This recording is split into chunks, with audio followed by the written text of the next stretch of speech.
Good morning friends. Next lecture છે શુક્લગત રોગોની અંદર અર્જુન. તો કે અર્જુન જે છે શુક્લગત રોગ છે અને રક્ત દોષ એની અંદર જવાબદાર છે, સાધ્ય છે.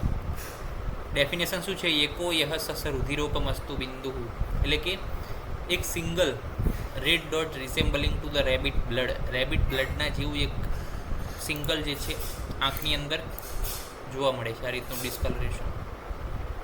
શુક્લસ્તો ભવતી તમ અર્જુનમ વદંતી, અને એ ક્યાં થાય છે? તો શુક્લ મંડળમાં, એટલે કે સ્ક્લેરલ પાર્ટમાં જે છે એ જોવા મળે છે અને અર્જુન તરીકે ઓળખવામાં આવે છે. તમે અહીંયા જોઈ શકો છો કે તમને રેબિટ બ્લડ, એટલે કે આપણું સામાન્ય બ્લડ એકદમ રેડિશ એક પ્રકારનું જે છે અંદર જોવા મળે છે સ્ક્લેરલ પાર્ટની અંદર. અહીંયા પણ જોઈશું, અહીંયા છે બિંદુ જોવા મળે છે. તો એને શું કહેવામાં આવે છે? આ રોગને અર્જુન કહેવામાં આવે છે.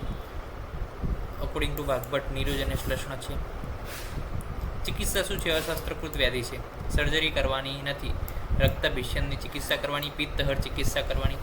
આશ્ચોતન એટલે કે 2 અંગુલ જે છે ત્યાંથી ડ્રોપ આપણે પાડવાના છે, જે સામાન્ય આઈ ડ્રોપ પાડતા હોઈએ.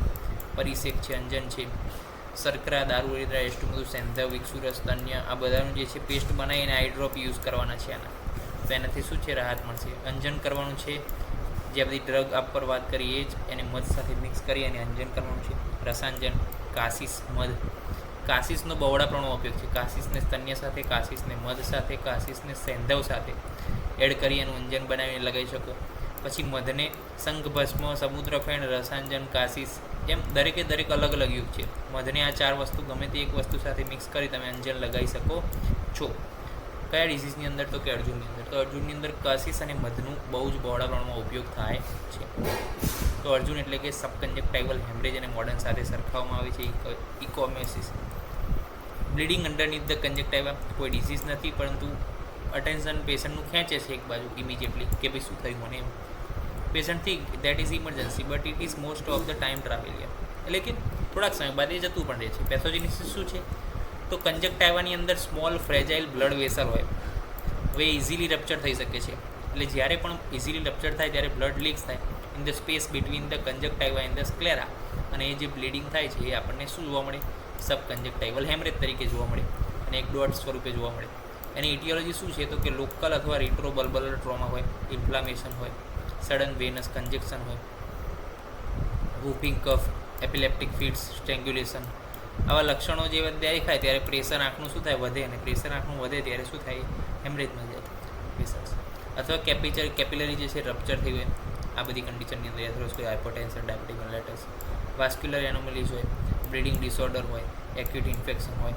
એના કારણે જે વેસલ્સ છે, કેપિલરીઝ છે, શું થાય? રપ્ચર થાય, અને રપ્ચર થાય તો એ જે છે બ્લડ લીક થાય બિટવીન ધ કંજક્ટાઇવા અને સ્ક્લેરા. એ જે છે તમને જોવા મળે અર્જુનના સ્વરૂપમાં.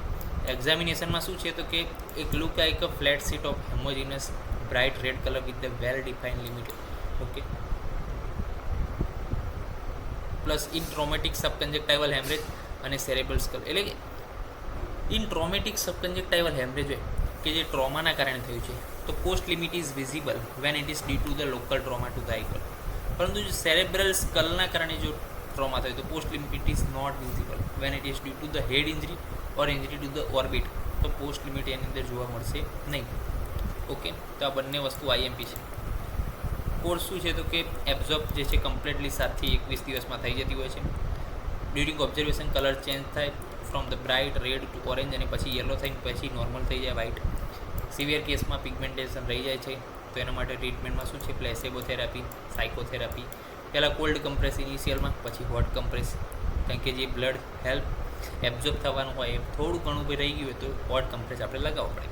તો એ જે છે ટ્રીટમેન્ટ છે આની અંદર. તો અર્જુન અને સબકન્જક્ટાઇવલ ઇકાઇમોસિસ હેમરેજ, એના વિશે આજે અભ્યાસ થઈ ગયો છે. નેક્સ્ટ લેક્ચરમાં મળીશું, ત્યાં સુધી રજા આપશો.